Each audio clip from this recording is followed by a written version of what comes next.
राधे राधे कुंज बिहारी से हदास। आज का जो हमारा विषय है वो भगवान के ऊपर है। तो भगवान क्या है? लोग कहते हैं कोई आस्तिक होता है, कोई नास्तिक होता है, कोई कहता है हम भगवान को मानते हैं, कोई कहता है नहीं मानते। पर जो लोग कहते हैं कि हम नहीं मानते तो वो अच्छे बात बताएं। भगवान का अगर हम संधि विच्छेद करना शुरू करें तो भगवान भा से भूमि, गा से गगन, वा से वायु, आ से अग्नि, ना से नील, पांचवें तत्व होते हैं। इंसान भी पांचों तत्व से बने होते हैं। भगवान, जैसे मैंने आपसे कहा, तो हम इन पांचों तत्वों में हैं। हम पांचों तत्व के बिना रह ही नहीं सकते। अगर इनमें से एक भी तत्व कम हो, क्या हम रह सकते हैं? नहीं रह सकते। साइंस भी मानता है कि कण कण में भगवान होते हैं। इसीलिए हमारा सनातन धर्म is a pure based science, कण कण की बात पर।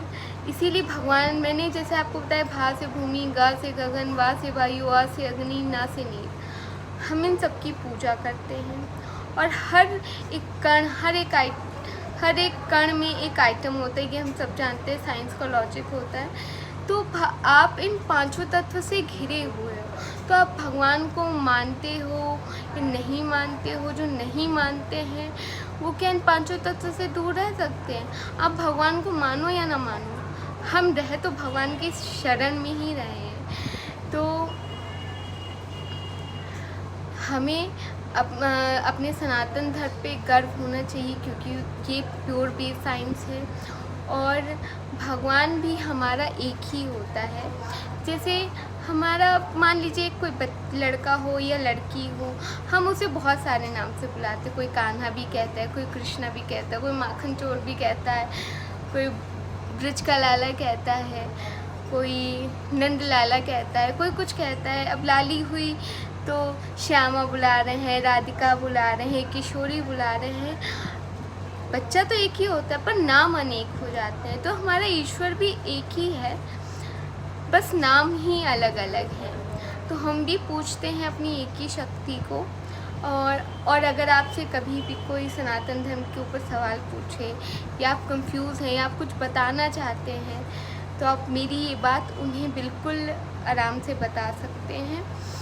और जैसे कि रहा, जो लोग मानते हैं अच्छी बात है, और जो नहीं मानते हैं वो इन पांचों तत्व में, वो भगवान को माने या ना माने, पर वो भगवान की शरण में है। तो यही आनंद होता है। ऐसे ही ठाकुर जी की, जिस भी भगवान को आप मानते हो उसकी सेवा करें, आनंद लें, और दूसरों के साथ बिल्कुल गलत व्यवहार ना करें, अच्छा व्यवहार करें। ध्यान रखें कि आप किसी के साथ गलत करेंगे तो भगवान आपके भी सामने गड्ढा खोद देगा। हमेशा कर्म प्रधान, हमेशा ध्यान रखिए कि आप किसी के साथ गलत करेंगे, आपके साथ ज़रूर गलत होगा। तो प्रयास करें कभी किसी के साथ कोई गलत व्यवहार ना करें, और कोशिश करें कि कभी किसी का दिल ना दुखाएं। ये तो हमारा आज का विषय था।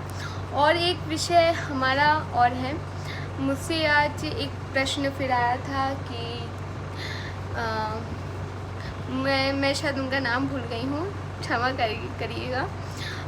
एक लड़की एक हैं, उन्होंने एक सवाल पूछा था कि वो मैरिड भी हैं, वो नॉनवेज भी नहीं खाती, वो ठाकुर जी की जैसी सेवा कर रही थी वैसे ही करती नहीं, या कुछ चेंजेस आते हैं तटीय स्थान में दीक्षा के बाद। तो जी हाँ, कोई चेंजेस नहीं है। आप जैसे ही ठाकुर जी की सेवा कर रही थी एज़ यूजुअल वैसे ही करनी है।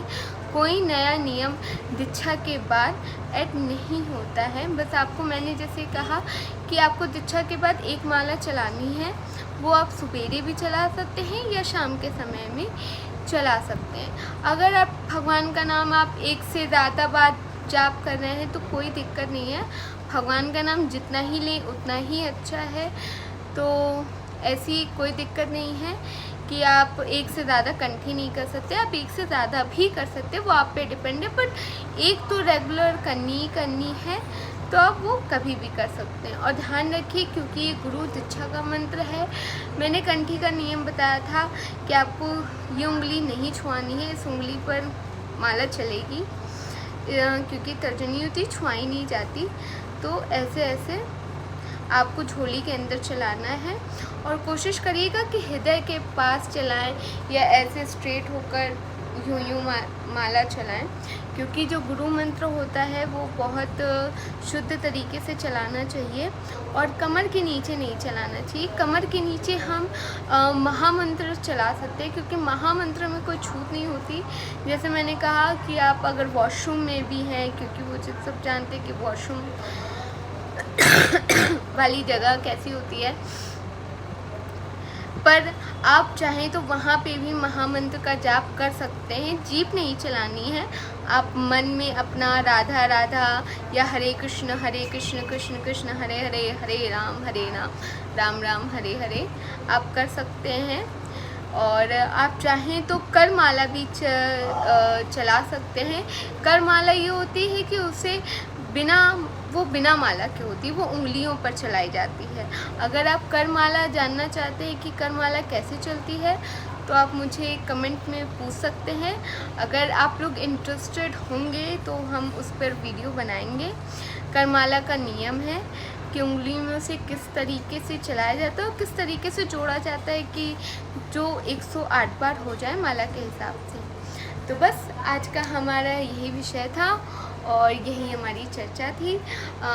और आप लोग सोचेंगे कि आज मेहंदी क्यों लगी है, तो आज कल तीजा है और कल मेरा तीजा का फास्ट है। मेरा और मेरी मम्मी फास्ट करती हैं तीजा का, तो तीजा की मेहंदी तो लग चुकी है। आई होप आपको दिख रहा हो। तो इसमें बहुत सुंदर सी छवि बनी हुई है कि एक लड़की शंकर जी भोले बाबा की पूजा कर रही हैं और इसमें ओम नमः शिवाय लिखा हुआ है।